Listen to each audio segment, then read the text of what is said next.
자, 정두원 전 의원이 누구인가? 향년 62세예요. 경기고와 서울대 졸업 뒤 행정고시 합격했고 이명박 전 대통령 서울시장 시절에 정무부시장을 맡아서 정기에서 입문을 했고 저 때부터 이제 어떤 MB의 어떤 대통령 만들기 플랜이 가동이 된 거죠. 2004년 17대 총선에 당선 뒤에 내리 3선, 2007년 MB정부 개국공신에 어떤 막강한 권력을 누리며 왕의 남자로 부상을 했죠. 하지만 18대 총선에서 이상득 전 의원과의 어떤 권력 다툼에서 밀려서 그때부터 비주류의 길을 걷기 시작했고 절정은 2012년 저축은행 회장으로부터 금품을 받았다는 혐의로 구속이 됐는데 만기 출소 후 최종에서 또 무죄 판결을 받기도 했습니다. 2016년 20대 총선 4선을 도전했지만 낙선, 이혼 등 개인적 불행이 겹쳤고 2018년 재혼 후 일식집을 열고 방송에서 정치평론가로 활동을 했는데요. 가장 큰 고난은 아마 불법 정치자금과 관련해서 구속이 됐었던 일일 겁니다. 무죄 선고 후 인터뷰한 내용도 저희가 준비됐습니다. 직접 들어보시죠. 많은 분들이 저에게 너무 억울하지 않냐고 하십니다. 하지만 저는 억울하기는커녕 모든 게 감사할 뿐입니다. 지난 2년 반 동안의 고난을 통해서 저는 너무나 많은 것을 얻었기 때문입니다. 지난날에 저는 매우 교만했습니다. 제가 비록 법으로는 무죄입니다만 인생살이에서는 무죄가 아니라는 것을 이제는 압니다. 하지만 제가 늘 그래왔듯이 저는 앞으로도 국민의 입장에서 할 말은 하고 할 일은 반드시 하겠습니다. 하지만 경멸과 증오가 아니라 사랑으로 하겠습니다.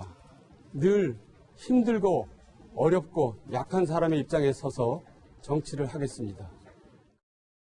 아니, 이양수 의원님, 이게 어떻게 이렇게 잘 나갈 수 있나 싶을 정도로 사실은 권력의 정점에 섰었던, 그러니까 이명박 대통령 만들기의 책사 중에 책사였는데, 구속하고 만기 출소, 그러니까 다 살았어요. 살고 나와서 그때서야 이제 무죄가 됐잖아요. 대법원에서 무죄 확정이 예. 됐죠. 굉장히 억울했을 겁니다. 사실 그 정두원 의원께서는 정말 그 모두가 탐내고 부러워할 정도로 대단한 분이었어요. 경기고에다가 서울대 나오셔가지고 총리실에서 승승장구하다가 실은 이회창 총재의 제안에 의해서 16대 총선에 출마를 했었습니다. 그렇군요. 근데 거기서 한번 떨어졌다가 그 다음에 이명박 그 시장 후보가 제안을 해가지고 그때 이제 캠프에 가서 서울시 정무부시장으로부터 이제 정치를 시작하는데 내리 그냥 계속 당선이 될 정도였고 특히 2007년에 캠프를 차려서 2008년 대선 그 인수위 있잖아요. 예. 이명박 대통령 인수위원회를 정두원이 이제 거의 100% 운영을 했었습니다. 사람도 다 인선하고 운영도 하고 해서 그때 당시에 정두원 의원 한번 만나보려고 줄 쓴 사람들이 뭐 전국적으로 인산인해를 일 정도로 권력의 정점에 섰었죠. 그만큼 대단했다. 그때 제가 10살 차이니까 저분이 그때 제 나이보다 한두 살 어릴 때였어요.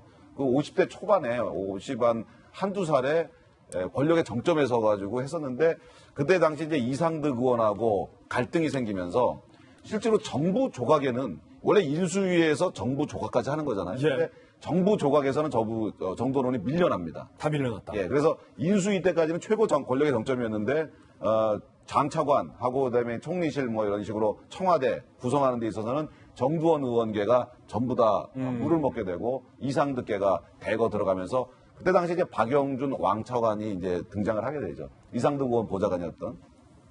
그렇게 해서 이제 권력에서 밀려나게 되는데 권력에서만 밀려난 게 아니고 그 솔로몬 저축은행에 가서 불법 정치자금 관련해서 이렇게 감옥을 가잖아요. 처음에 정두원 의원께서 감옥을 간 다음에 도대체 뭘 해야 될지 모르겠더라고요. 내가 무슨 잘못을 했는데 여기로 와야 되는지. 그런데 그날이 딱 생각하고 보니까 일요일이더래요. 예. 그래서 교회를 갔답니다. 그래서 이제 교회를 계속해서 다니면서 정두원 의원은 그 다음에 나와서도 그 감옥을 국립기도원이라 그럽니다. 국립기도원이라고 자기가 했다? 계속 기도하면서 있었기 때문에 억울해하지 않고 그 안에서 잘 견디고 나올 수 있었지 기도가 없었으면 안 됐다 그러는데 아까 저 인터뷰 좀 보면은 나는 억울해하지 않다라고 얘기하잖아요. 근데 그때 기도 같은 걸 통해서 뭘 느꼈냐면 초등학교 때 여학생한테 내가 고무줄 끄는 것까지 그런 잘못까지 다 생각나더라. 감옥에 앉아 있으니까. 네. 그래서 예. 평생에 걸친 솔로몬 저축은행으로부터 돈 받은 거는 아니지만 그것 때문에 감옥을 왔지만 그것은 사실이 아니지만 내가 평생 있으면서 남들한테 잘못했던 거 그런 것들을 계속 생각하고 회개하고 그러면서 기도하면서 버텼다 그러더라고요. 그래서 예. 저는 이번에도 사실 기도의 힘으로 잘 버텨줬으면 했었는데 너무나 안타깝습니다. 예. 이 정두원 전 의원 같은 경우는 또 노래도 잘했어요. 음반도 냈던 음반 가수인 것으로 알려졌는데 특히 지난 선거 때 직접 이런 노래를 불러서 주목을 받기도 했었습니다. 들어보시죠.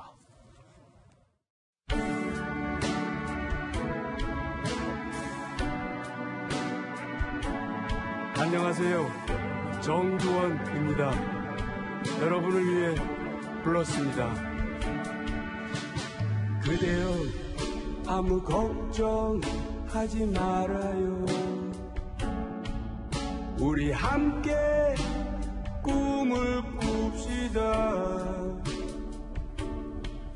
자, 지금 정두원 전 의원의 노래를 듣고 있는데 허은하 소장님, 그러니까 이렇게 잘 나가고 다시 재기까지 시도하려 했었는데 너무 벼랑간에 어제 같은 충격적인 소식이 전해져서 여전히 이 부분에 대해서 많은 사람들이 이해할 수 없다라고 하는 거예요. 네. 결국은 우울증. 그렇죠. 일반 대중이 봤을 때는 사실은 미스터 쓴소리라는 애칭도 갖고 또 다른 멋이 있는 남자, 정치인으로 보였던 분이었기 때문에 그리고 저도 자동차 타고 다니면서 라디오 틀면 정두원 전 의원이 나오는 그 목소리는 자꾸 듣게 되더라고요. 그러니까 우리가 들을 수 있도록 얘기해주는 상당히 좀 대중과 가까워진 그런 의원이라고 생각을 했었는데 어떻게 이런 일이 있는지 믿을 수가 없습니다. 예. 정두원 의원 스스로 우울증은 정치인이 가지고 있는 숙명이다라는 이야기도 했었기 때문에 그 우울증을 잘 버티고 있을 거라고 생각했고 또한 자격증도 땄어요. 그 심리상담사 자격증 그리고 분노조절 자격증 그런 상담을 하면서 스스로도 카운슬링을 하고 남들도 카운슬링 하면서 제2의 인생을 삼고 살아가고 싶다라는 말씀을 하셨었는데 정말 믿을 수가 없습니다. 그런데 한 가지는 말씀드려보고 싶어요. 제가 이제 모시는 또 코칭하는 분들도 권력자라면 권력자일 겁니다. 기업에서요. 그러니까 정치인들의 삶도 다시 한번 되돌아보게 되는데 기업의 권력자들도 사실은 퇴직을 하거나 갑자기 이제 자기가 원치 않는데 내려오게 되는 경우가 있잖아요. 그렇게 되시는 분들이 우울증을 많이 겪습니다.